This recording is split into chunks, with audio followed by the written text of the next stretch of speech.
2 মিনিটে চেক করুন আপনার মধ্যে কালো জাদু বা কেউ আপনাকে ব্ল্যাক ম্যাজিক করেছে কিনা। মাত্র 2 মিনিটে আপনি চেক করুন। আমার প্রিয় ভাইয়েরা, ব্ল্যাক ম্যাজিকের কিছু লক্ষণ আছে। 1 নাম্বার হচ্ছে অতিরিক্ত অসুস্থ হয়ে যাওয়া, কয়েকদিন পর পর অসুস্থ হয়ে যাওয়া, ডাক্তারের ওষুধ গ্রহণ করার পরেও রোগ ভালো না হওয়া।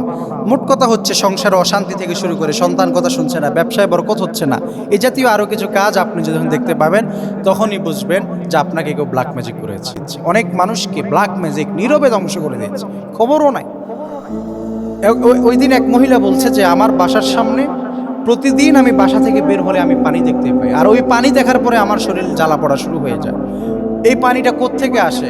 আমি সিসি ক্যামেরা লাগালাম, সিসি ক্যামেরা লাগানোর পরে আমি দেখতে পেলাম যে আমার এক আত্মীয় এক মহিলা এসে প্রতিদিন সকালে আমার বাড়ির সামনে পানি ঢেলে দিয়ে যায়। শুধু এই পানি দেখলেই আমার শরীর জ্বালা যন্ত্রণা শুরু হয়ে যায়।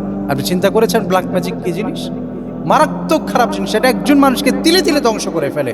ওই দিন আমার এক মুসল্লি যুবক, অল্প বয়সের, সে বলছে হুজুর আমার নাক দিয়ে মুখ দিয়ে ব্লাডিং হচ্ছে, আমার স্ত্রী তার মুখ দিয়ে ব্লাডিং হচ্ছে। তাই আমি বললাম যে তুমি চিকিৎসা গ্রহণ করেছো কিনা? বললো যে আমার স্ত্রী আইসিইউতে ভর্তি আছে। কত উন্নত মানের চিকিৎসা নিয়েছে, সুস্থ হচ্ছে না। তাই আমি বললাম আপনি কোনো রাকির দ্বারস্থ হয়েছেন? বল হুজুর আমি তো ওগুলো বিশ্বাস করি না। অথচ ওনার স্ত্রী এই গতকালকে মারা গিয়েছে। আশ্চর্য নিতে পারেন, পুরো মৃত্যুর কোলে ঢুলে পড়েছে। তো এই জন্য এগুলোকে অবিশ্বাস করার সুযোগ। আর এমন সময় আপনি কি করবেন? আপনি এটাকে তারপরও আরেকটু জাস্টিফাইয়ের জন্য আপনি আরও কিছু কাজ করতে পারেন। সেটি হচ্ছে আপনি এশার নামাজ পড়ে অথবা একটা যে কোনো দিনের যে কোনো একটা সময় আপনি ওযু করবেন, ভালোভাবে ওযু করবেন। ওযু করে আপনি কিবলামুখী হয়ে বসবেন, বসে 10 বার দুরূদ শরীফ পাঠ করবেন, সাল্লাল্লাহু আলাইহি ওয়াসাল্লাম সাল্লাল্লাহু আলাইহি ওয়াসাল্লাম সাল্লাল্লাহু আলাইহি ওয়াসাল্লাম। অথবা নামাজের মধ্যে আমরা যে দুরূদ ইব্রাহিম পড়ি, এই দুরূদ ইব্রাহিম 3 বার পড়বেন।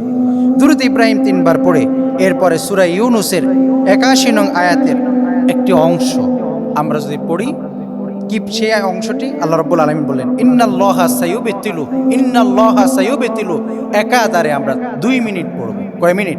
2 মিনিট। 2 মিনিট পড়ে এরপরে আমরা আবারও 10 বার দুরূদ শরীফ পাঠ করব অথবা দুরূদ ইব্রাহিম 3 বার পড়ব।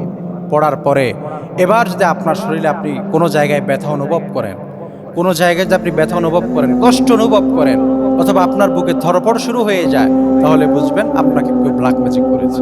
আর আপনার যদি সাধারণত কোনো সমস্যা না হয় তাহলে বুঝবেন যে কোনো সমস্যা নেই। আর যদি আপনার শরীরে এরকম অস্বাভাবিক আচরণ আপনি দেখতে পান, শরীরের কোনো অঙ্গ প্রত্যঙ্গ হঠাৎ ব্যথা শুরু হয়ে গেছে, তাহলে বুঝবেন যে আপনাকে কেউ ব্ল্যাক ম্যাজিক করেছে এবং আপনি অনতিবিলম্বে চিকিৎসা গ্রহণ করবেন। এটা হচ্ছে পরামর্শ, আপনি অনতিবিলম্বে চিকিৎসা গ্রহণ করবেন। না হয় এটা আপনাকে আস্তে আস্তে মৃত্যুর দিকে ঠেলে দিন। আল্লাহর হাবিব সাল্লাল্লাহু আলাইহি সাল্লামকে যেখানে ব্ল্যাক ম্যাজিক করা হয়েছে, এক ইহুদি মহিলা তার চুলকে চুরি করে নিয়ে চুলে 11টা গিটটা দিয়ে এরপর আল্লাহর হাবিব সাল্লাল্লাহু আলাইহি সাল্লামকে তাবিজ করেছে। এই জন্য এটা সত্য, আমরা যদি কেউ এই রোগে আক্রান্ত হয়ে যায়, বারবার অসুস্থ হয়ে যায় এবং ডাক্তারের ওষুধে ভালো না হয়, তাহলে আমরা কোনো রাকির দ্বারস্থ হয়ে যাবো ইনশাআল্লাহ।